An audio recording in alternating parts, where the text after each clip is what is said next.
Hello, class. This is your professor, Dr. Brian Lippincott, and I'm going to give you a little video, a quick little on object relations family therapy, how to integrate object relations theory, projective identification, Kernberg, all those things, psychodynamic stuff, in with family systems, conceptualizations, and general family therapy from Gregory Bateson on down. And this is more, I've already given a little video and a full lecture on the general theory of object relations. And I've given specific ones on Melanie Klein and projective identification. But this one is going to be more that in family therapy, object relations family therapy, how you would conduct a therapy with systems. Yes, thank you very much.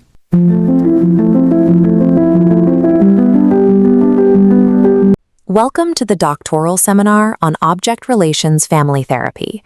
The man at the front of the room is Dr. Brian Lippincott, mapping out a theoretical framework that attempts to solve a century-old divide in clinical psychology.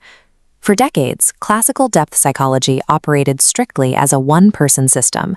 The clinical focus rested entirely on the isolated internal landscape of the individual mind, analyzing intrapsychic conflicts, repressed drives, and unconscious fantasies. By the 1960s, general systems theory offered a radical departure. Systemic family therapists largely ignored the unconscious. Instead, they treated the family as an interactive network, focusing strictly on observable communication loops and the behavioral feedback cycles that maintained a patient's symptoms. Object relations family therapy synthesizes these two opposing schools. It serves as the clinical bridge between the invisible internal world of the individual and the observable interpersonal reality of the group. Under this model, a family is an open, interpenetrating system of relationships. The internal psychological structures of the parents, unresolved childhood conflicts, and repressed mental objects are actively projected, shared, and unconsciously reenacted within the family matrix. The clinical destination of this therapy is a state Dr. Lippincott terms family flow. The goal is to transition a family unit trapped in rigid pathological enmeshment into a fluid, highly integrated system. Family flow relies on three components, clearly visible when observing a flock of starlings in flight. The first is separation. Each bird and each family member must maintain individual autonomy and distinct ego boundaries to avoid colliding with the others. The second component is alignment. The system requires shared ambition and the presence of eros, a life-affirming, relationship-seeking drive, steering the group in a unified direction. The third is cohesion. This is a profound sense of mutual support, keeping the members tightly knit, even as the environment forces them to adapt. Reaching this effortless state requires severe structural repair. The therapist must deliberately enter the shared unconscious trenches of the family system to locate and dismantle their invisible historical wounds. Moving from theory into active treatment, the consulting room itself becomes a structured psychological container. The therapist's first task is to establish contextual holding. This is the protective boundary surrounding the treatment frame, the consistent scheduling, the physical space, and the rules of engagement. It serves as a secure envelope, historically provided by a protective parental figure, to insulate the family from external stressors. Within that boundary, the therapist provides centered holding and centered relating. This is the direct provision of emotional safety, deep psychological attunement, and mutual identification between the therapist and the family members. When a family's natural developmental holding environment fails, the members lose their psychological insulation. The system becomes flooded with overwhelming, psychotic-level anxiety. To mask this underlying panic, families deploy a defense mechanism known as communication deviance. They use vague, fragmented, or deliberately evasive language to avoid establishing a shared focus of attention, keeping the true conflict out of reach. The therapist does not interrupt or attempt to behaviorally correct this erratic communication. Instead, they enter a receptive, non-directive state of clinical reverie, allowing the family to project this anxiety into the room. By tuning in to the nonverbal microsignals of the clients, a concept linked to the 8 channels of the subtle body, the therapist engages in the family's participation mystique, feeling the unarticulated tension firsthand. The therapist contains and metabolizes this chaotic affect internally, without reacting defensively.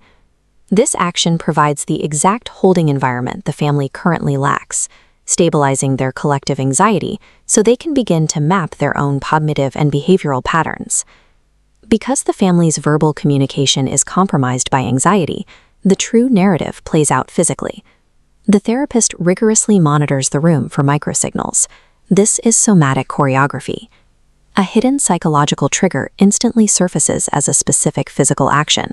A husband suddenly wipes his nose, or a child begins kicking a chair, signaling an unconscious reaction to the material being discussed.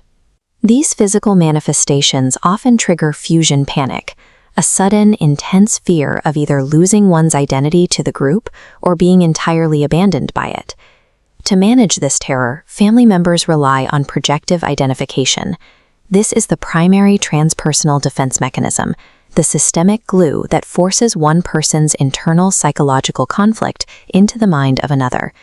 The process occurs in 3 steps. First, evacuation. A parent splits off unmanageable emotion and evacuates it. Second, induction, coercing a child to accept this projection. Third, internalization. The child takes the projection inside, becoming a living vessel. Projective identification dictates the structure of the entire household. It is the specific mechanism that takes a single parent's unresolved historical trauma and turns it into a multi-person systemic disease. Dr. Samuel Slip categorized these projective dynamics into a diagnostic typology. Parents maintain marital homeostasis by trapping children in 4 primary collusive roles. The scapegoat is forced to absorb the parent's split-off bad object, acting out the family's pathology to preserve the parent's marriage. The go-between is designated as the good object, forced into an enmeshed role to mediate severe marital conflict. The savior must embody the parent's disowned good self, acting as an antidepressant and overachieving to maintain the dominant parent's self-esteem. The avenger is induced to act out the parent's bad self, usually manifesting as rebellious or delinquent behavior. These dynamics can also generate highly specialized manifestations, such as the Solomon or solemn child. The Solomon child is caught between 2 severely disturbed parents who each demand total loyalty. The child is cognitively paralyzed by the impossible task of bridging 2 irreconcilable realities, entirely sacrificing their own development to maintain the peace. Consider the contrasting case of the emotional orphan.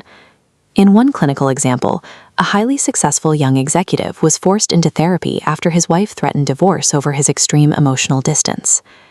The executive's early childhood was defined by severe emotional abandonment. To survive this deprivation, he developed a rigid false self, encasing his true vulnerability in an impenetrable psychological bubble that severed him from genuine intimacy. His rigidity was driven by an unconscious threat. Beneath the false self lay a massive reservoir of repressed rage toward his early caregivers. He believed that if he ever lowered the bubble, this rage would violently destroy his marriage and his life. During treatment, the therapist provided a secure, consistent holding environment.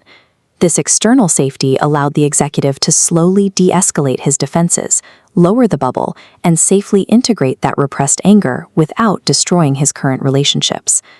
Whether a child is cast as a scapegoat, an avenger, or grows into an emotional orphan, the underlying function is identical. They are forced to surrender their own identity to prevent the psychological collapse of the family system.